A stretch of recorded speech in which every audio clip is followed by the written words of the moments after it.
Så er det jo altid rart at kan byde velkommen til, hvad man må kalde, ikke bare et idol, men et icon for mange.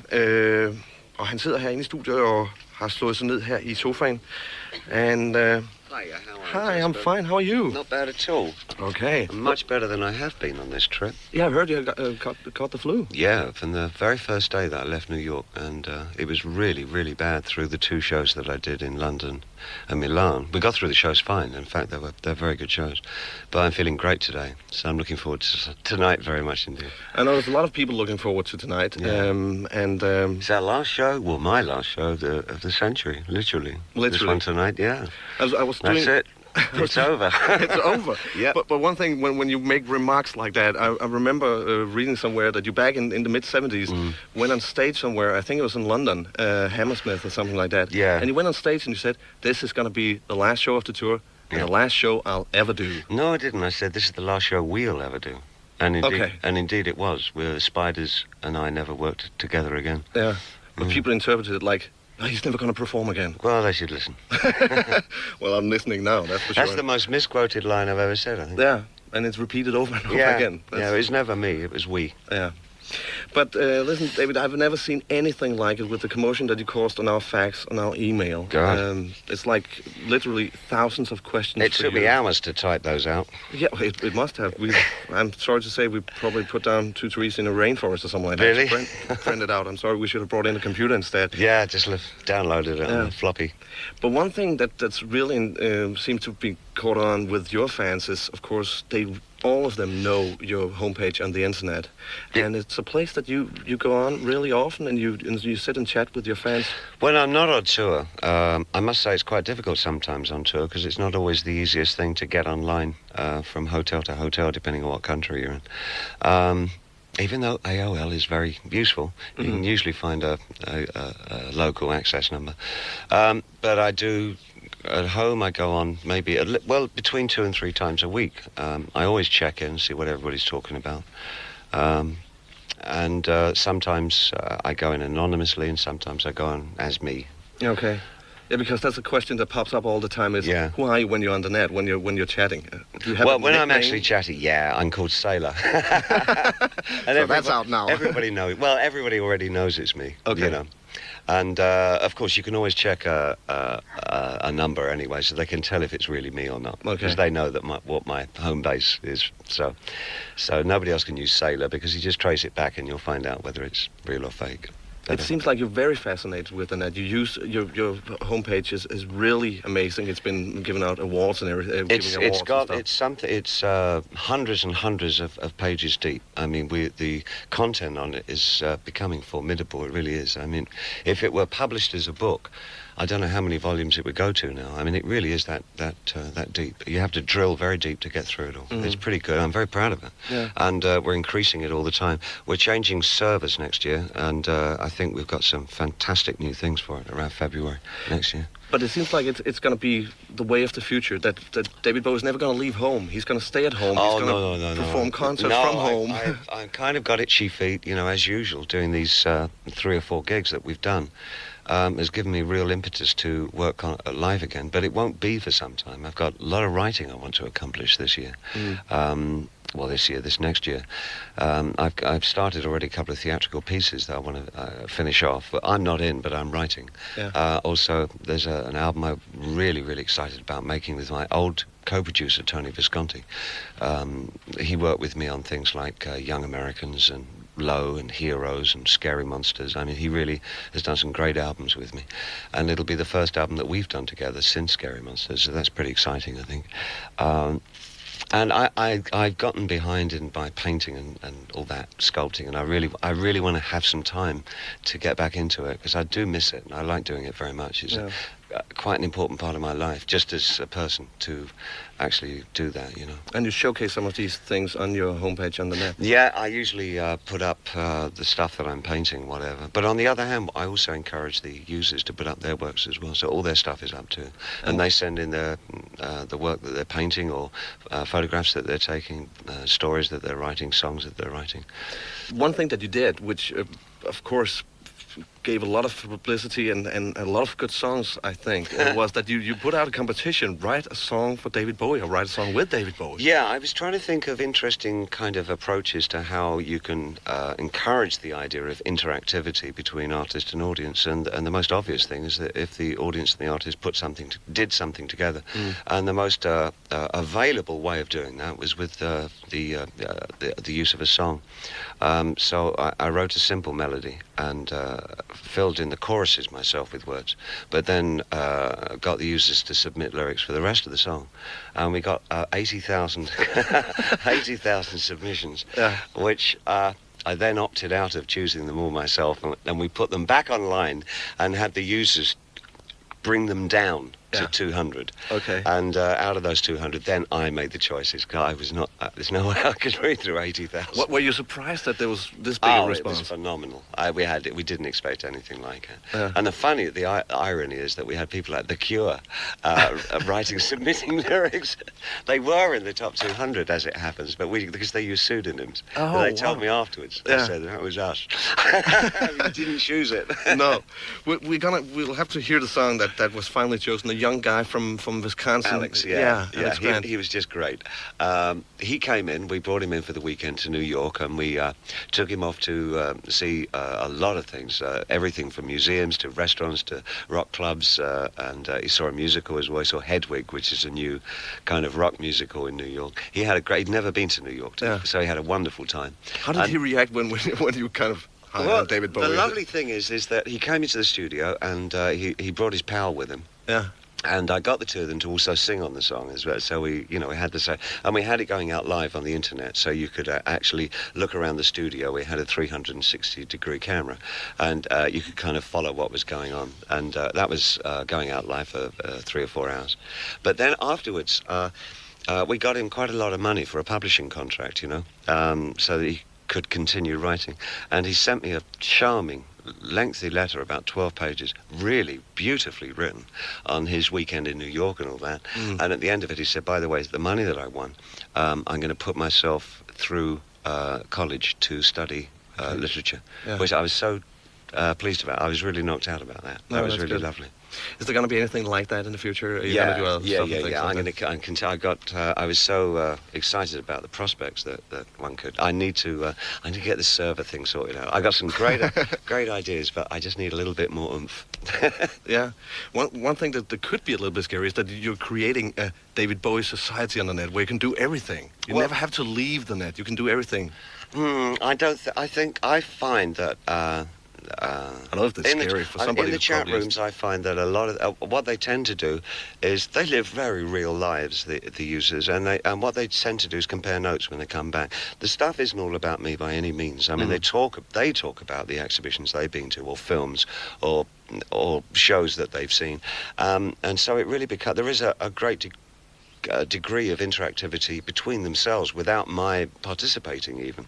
They really form their own kind of community and compare lives and compare things that they've done and places they're going and all that.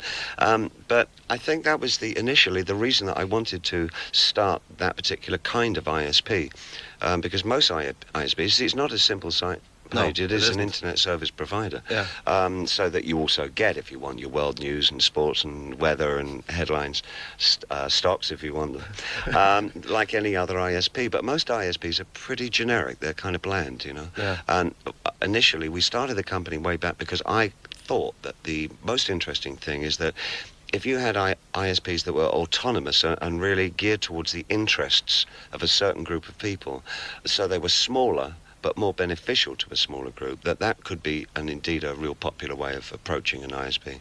And it did prove very successful. And from that, we started a company, and I now run the Yankees, the Yankees baseball team ISP, in a similar fashion. We've also taken on board universities and American football teams.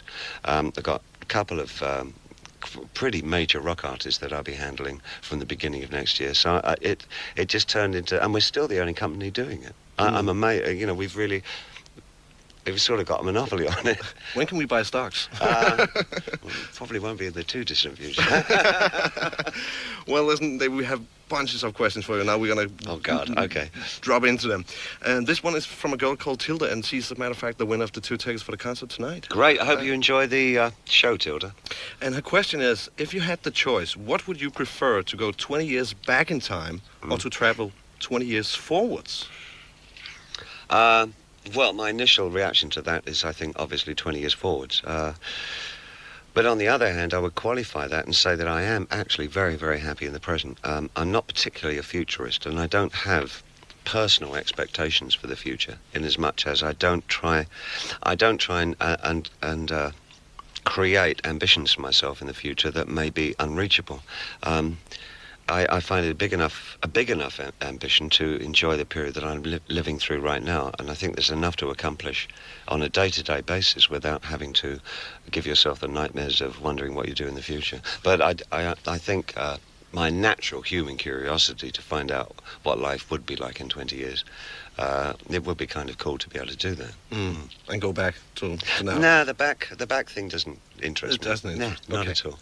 Okay, now it's a question from Philip. You have written a big part of my personal soundtrack when I was a young teenage boy. Who have written your personal soundtrack? An interesting question. I guess that...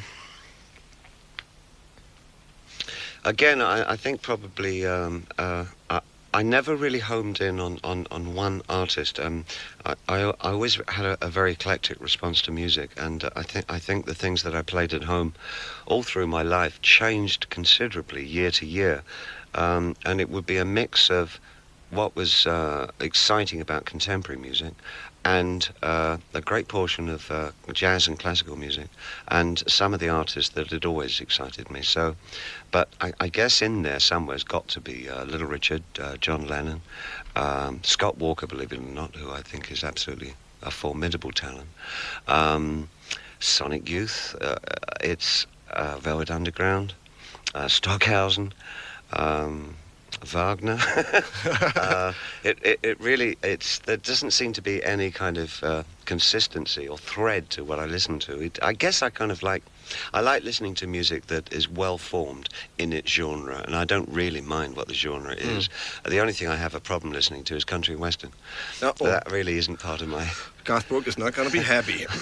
Very nice man. He broke my hand nearly when I met him. I met him a few weeks ago. He's a strong fellow. A very nice guy, as strong as an ox. Yeah. He nearly crushed me. I had to put all my fingers back in place after I shook hands. Have you seen his new work? The Chris Gaines thing? Yeah. That seems somehow inspired by David Bowie somehow. Yeah, I to said be to somebody him, else. "Hi, I'm Ziggy." And he said, I seriously did. He was great. And he said, "Yeah, no, I'm Chris." And, you know, I think he acknowledges that it's vaguely around the idea of an alter ego, and it's kind of Ziggy-esque in a way. Okay. A question from Eva. Now that you're using the internet so much, and obviously must be quite fascinated by, have you ever thought about playing live on the net? Yes, I guess that would be one thing that Thomas Dolby and I have talked about, the prospects of doing something like that, because Tom has a program which would enable musicians in different cities to all play together at the same time in real time, and we're going to try and take advantage of that in the not too distant future. That would be very exciting to do. Big jam session. Yeah, but internationally, you know, that's the we actually tried to do that once upon a time at Live Aid, but we could never get the technical side of it to work. There was always a huge delay, but Tom's kind of solved that. So interesting. Yeah, that would be an interesting. That'll be something in the future. Okay, one of your great fans here, Line, asks, on your new album there is a 1 minute 54 seconds long Brilliant cut. Adventure. Yes, Yeah. that has puzzled me quite a bit. It has an Eastern Indian Asian mysterious sort of sound to it. I especially like the use of the flute here. Yeah. And has no speaking words. It's an own way it gives the listener room to interpret and have their own visions, which is cool. My question then is, why is it there? It's not the first time that I've used that combination of things. Particularly the koto, I've used a couple of times. I used it in the late 70s as well on an album on the album Heroes. I think when I get to write a piece of music that for me is sort of maybe expressing a spiritual life, I tend toward the East because when I was a kid, the things that fascinated me in terms of spiritual adventures and all that tended to be more Buddhistic in nature than they didn't really have much to do with Western religion or Christianity. And so I think I naturally gravitate toward an Eastern form of music when I'm trying to paint a picture of a spiritual existence. So that would explain why often my instrumental music tends toward the East. Okay. One question, I know this is a question many would like to ask. It's Rasmus who asks, do you think there's any chance of going full circle and receive the futuristic Ziggy Stardust in cyberspace? Very, very strong. In fact, it is one of the projects that I'm working on. Immodestly, I'm trying to undertake something incredibly complex, which is recreate a Ziggy in terms of theatre, film, and the internet. It's a project for 2002, and it's I've probably taken on far too much, but the idea is to have a theatrical version, which is virtually the interior life of Ziggy, a film which would be I guess the audience's perception of Ziggy, and the internet, which would be more to do with who's his mum. Okay, interesting. Interesting, but it seems like investigating the mythology. So it's kind of a three-parter. You know, it's like the three different mediums as an overview, kind of sum up this synthetic artificial mythology, late 20th century kind of mythology. Okay. Ole has a question for you. One would have expected you to make a concept album in sync with the zeitgeist that reflects on the new millennium. Instead, ours echoes your past records, and it seems like a circle is completed. What do you travel from here? Well, I guess Outside was a first and tentative step to do something which, not so much the millennium, but had some kind of was some kind of summary of the end of the century, which I'm more interested in our this time slot as being the end of a century rather than the end of a millennium. It's just too big a thing for me to embrace as a concept to actually summarize in my own head what this last millennium has been about. But I can pretty much get a handle on what this last century has been about. And I think Brian and I were trying to work toward that, and we got really behind schedule now. We really screwed up. But I do have like 20 hours worth of stuff that we created at the time of Outside that I will one day sit down and sift through and finish it off in the next century. It's a real embarrassment to me because it really should have been coming out this last 5 years, and I just haven't gotten it together. I couldn't face the fact of having to go through all that material, and I kept opting for doing a new album instead. Okay. That's about it. We have loads of questions, I know, and we'll probably could have gone on half an hour with this interview with just the questions that I have next to me. But we have to end. One thing I'll ask you finally, because that's a question everybody asks. You play in a small venue tonight. Yes. Only room for like 1,600 people. Yeah, I know, it's entirely selfish. It's not... Yeah, because that's a question. Why? I know why. Well, because, you know, I promised my record company that with the release of the new album that I do promotional work for it. And most of the promotional work, because I'm not touring this year, has been television and radio. But having an active band with me, it's terribly frustrating to not play properly. So my condition kind of is that, well, if we're going to do all this at least once a week, let's do a gig somewhere.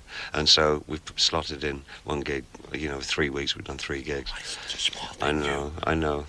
It's not fair, is it? Well, my promoters are even more angry because they said, well, you do arenas and all you do is Tin Machine songs. And you come and do a small club and you do Changes and Ashes to Ashes. You got it the wrong way round, you know. And so maybe I'm learning that now. Are you gonna film the concert and put it on the internet? We did film 1 or 2, but tonight is going to be unencumbered with cameras and all that. This will be just a great concert for everybody who turns up. And it's, as we talked earlier, this is in fact my last concert of the century, so it's kind of pretty special in a way, and I'm glad I'm feeling better. Well, there's definitely going to be 1,600 people looking forward to that, and hopefully... Well, 1,607. Okay, we're 7. Okay, you're 7 in the band, okay. Yeah.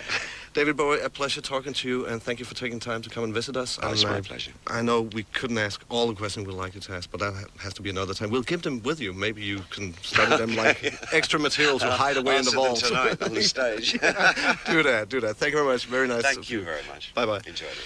Thank you.